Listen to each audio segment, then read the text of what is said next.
হাসে শিখেছে পপু আর হাসবি লেখাপড়া করে না কি যাও লেখাপড়া তো শেখে সব আমার আজ কয়টা দিন হয়ে গেছে বক মুক্তি কোনে যাচ্ছো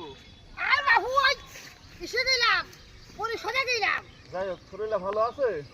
আছে বাবু কিছু কমা হাগো বসো বসো আমার বাবু এখন বসাইলে ব্যস্ত ছিলাম বাবু শেষ আছো কি মনে করে শুনে একটু আর বাবু কি পাবো ওই পরিষদে গেলাম কেন ওই পরিষদে ওই আমার একটা বয়স্ক ভাতার কাজ করতে গেলাম বাবু তা হইল না কি কইলো বাবু কি পাবো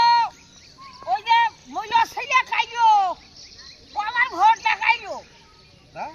তোমার ভোটার আইডি কার্ডে দেখি আমার বয়স ৭৫ বছর তা আমি দেখছি কাজ হইয়াস এবার চলে গেলাম পরিষদে যাইয়ে বাবু কষে যে চেয়ারম্যানের কলাম যে স্যার আমার একটা বয়স্ক ভাতার কার্ড করে দেন কষে যে বাবু তোমার চেহারা এই আর ভোটার আইডি কার্ডের বয়স এই তা কিরাম করে হয় বাবু সংশোধন করতে হবে দাড়ি দিকে তো মনে হচ্ছে ৭৫ বছর বয়স হয়নি ওরে বাবু আমু তো সেই কথা কই ওই কাইলো ছেলে মাইলো ও কি কইরা আমার ৭৫ বছর বয়স লাগবে হ্যাঁ তাহলে ধরতে হবে